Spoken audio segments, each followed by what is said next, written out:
Nós lemos no segundo capítulo da Epístola de Paulo aos Romanos. Portanto, és inexcusável quando julgas, ó homem, quem quer que sejas, porque te condenas a ti mesmo naquilo em que julgas a outro. Pois tu, que julgas, fazes o mesmo. 2 E bem sabemos que o juízo de Deus é segundo a verdade sobre os que tais coisas fazem. 3 E tu, ó homem, que julgas os que fazem tais coisas, cuidas que, fazendo-as tu, escaparás ao juízo de Deus? 4 Ou desprezas tu as riquezas da sua benignidade, e paciência e longanimidade, ignorando que a benignidade de Deus te leva ao arrependimento? 5 Mas, segundo a tua dureza e teu coração impenitente, entesouras ira para ti no dia da ira e da manifestação do juízo de Deus. 6 O qual recompensará cada um segundo as suas obras, a saber. 7 A vida eterna aos que, com perseverança em fazer bem, procuram glória, honra e incorrupção. 8 Mas a indignação e a ira aos que são contenciosos, desobedientes à verdade e obedientes à iniquidade. 9 Tribulação e angústia sobre toda a alma do homem que faz o mal, primeiramente do judeu e também do grego. 10 Glória, porém, e honra e paz a qualquer que pratica o bem, primeiramente ao judeu e também ao grego. 11 Porque, para com Deus, não há acepção de pessoas. 12 Porque todos os que sem lei pecaram, sem lei também perecerão, e todos os que sob a lei pecaram, pela lei serão julgados.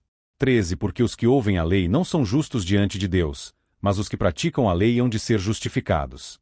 14 Porque, quando os gentios, que não têm lei, fazem naturalmente as coisas que são da lei, não tendo eles lei, para si mesmos são lei. 15 Os quais mostram a obra da lei escrita em seus corações, testificando juntamente a sua consciência, e os seus pensamentos, quer acusando-os, quer defendendo-os. 16 No dia em que Deus há de julgar os segredos dos homens, por Jesus Cristo, segundo o meu evangelho. 17 Eis que tu que tens por sobrenome judeu, e repousas na lei, e te glórias em Deus. 18 E sabes a sua vontade e aprovas as coisas excelentes, sendo instruído por lei. 19 E confias que és guia dos cegos, luz dos que estão em trevas. 20 Instrutor dos nécios, mestre de crianças, que tens a forma da ciência e da verdade na lei. 21 Tu, pois, que ensinas a outro, não te ensinas a ti mesmo. Tu, que pregas que não se deve furtar, furtas. 22 Tu, que dizes que não se deve adulterar, adulteras. Tu, que abominas os ídolos, cometes sacrilégio. 23 Tu, que te glórias na lei, desonras a Deus pela transgressão da lei? 24 Porque, como está escrito, o nome de Deus é blasfemado entre os gentios por causa de vós. 25 Porque a circuncisão é, na verdade, proveitosa, se tu guardares a lei. Mas, se tu és transgressor da lei, a tua circuncisão se torna em incircuncisão. 26 Se, pois, a incircuncisão guardar os preceitos da lei, porventura a incircuncisão não será reputada como circuncisão? 27 E a incircuncisão que por natureza o é, se cumpre a lei, não te julgará porventura a ti, que pela letra e circuncisão és transgressor da lei. 28 Porque não é judeu o que o é exteriormente, nem é circuncisão a que o é exteriormente na carne. 29 Mas é judeu o que o é no interior, e circuncisão a que é do coração, no espírito, não na letra, cujo louvor não provém dos homens, mas de Deus. Rom 2 de janeiro de 29. Se a condição de toda pessoa é a de estar naturalmente no pecado, então, qualquer um que julga o próximo, é indesculpável e condena a si mesmo, conforme o apóstolo afirma logo no início deste segundo capítulo. Deus requer conversão, porque sem esta, não é possível atender à demanda da sua justiça, que não faz distinção de pessoas, condição de nascimento ou religião. Daí Paulo ter afirmado nos versos 9 e 10. 9 Tribulação e angústia sobre toda a alma do homem que faz o mal, primeiramente do judeu e também do grego. 10 Glória, porém, e honra e paz a qualquer que pratica o bem, primeiramente ao judeu e também ao grego. Então, ao se falar na graça, fé e justiça do evangelho que são recebidas de Cristo, e que nele estão, fala-se ao mesmo tempo de uma operação real na vida do cristão, convertendo das trevas para a luz, da prática do mal para a prática da justiça evangélica.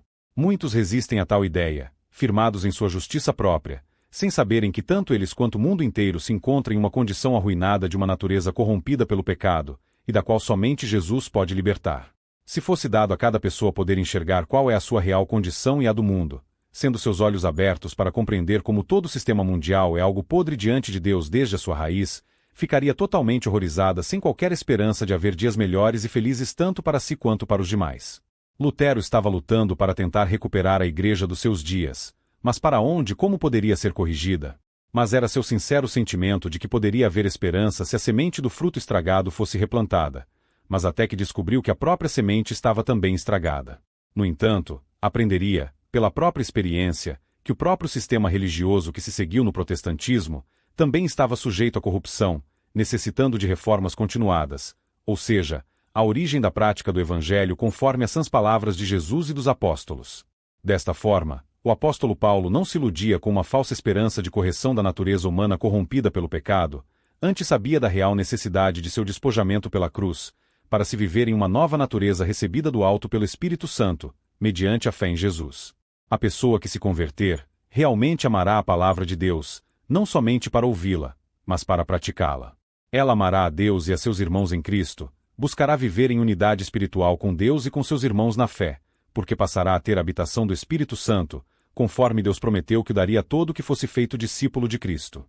Assim, não é pela sua bondade e afeto naturais que o homem é livrado da condenação futura, porque todos são pecadores destituídos da glória de Deus, e necessitam ser justificados por Cristo, bem como serem regenerados e santificados pelo Espírito Santo, de maneira que não é a própria justiça que o salvará, mas a justiça de Cristo que encontraram no Evangelho. Todos os que forem transformados pela graça do Evangelho, viverão eternamente. Por isso o apóstolo disse o seguinte nos versos 6 a 8. 6 o qual recompensará a cada um segundo as suas obras, a saber, 7 a vida eterna aos que, com perseverança em fazer bem, procuram glória, honra e incorrupção. 8 mas a indignação e a ira aos que são contenciosos, desobedientes à verdade e obedientes à iniquidade. A desobediência à verdade aqui referida não é ao conjunto de verdades morais, mas a verdade do Evangelho, que é Cristo. A resistência a ele e a consequente rejeição ao Evangelho é o que resulta em juízo divino. Jesus falou claramente sobre a necessidade de se nascer de novo para entrar no reino do céu. Por isso, Jesus foi logo ao ponto com Nicodemos, dizendo-lhe que não era o fato de ser um religioso sincero que garantia seu acesso ao reino de Deus, mas ter uma experiência real de novo nascimento do Espírito Santo. Deus não faz distinção entre judeus e gentios, porque não faz acepção de pessoas para a salvação. Os judeus não tinham, portanto, nada do que se gloriarem em relação aos gentios, porque tanto estes, que não estiveram debaixo da lei de Moisés, quanto os judeus que estiveram debaixo da lei, caso vivessem no pecado, pereceriam igual e eternamente, se não fossem justificados pela fé no Evangelho de Cristo. Assim, o judeu não se encontrava em vantagem em relação aos gentios quanto à justiça do Evangelho, nem os gentios em vantagem em relação aos judeus, porque tanto um quanto o outro não são justificados por suas obras, mas por uma real união com Cristo. A mera ortodoxia do judeu na defesa da lei não lhe ajudaria em nada quanto salvação segundo o Evangelho, porque não é por se ter a lei e se gloriar em Deus, saber a vontade de Deus e aprovar o que é prescrito na sua palavra. Ainda que seja o mestre da lei, que se terá algum valor, caso não se pratique aquilo que se defende, como Paulo diz nos versos 17 a 24. Não é bastante conhecer o bem, falar bem, professar o bem, prometer o bem, porque é necessário, acima de tudo, fazer o bem. Segundo o apóstolo, para praticar o bem conforme é definido por Cristo é necessário viver na fé do Evangelho, em uma prática real que é segundo a graça.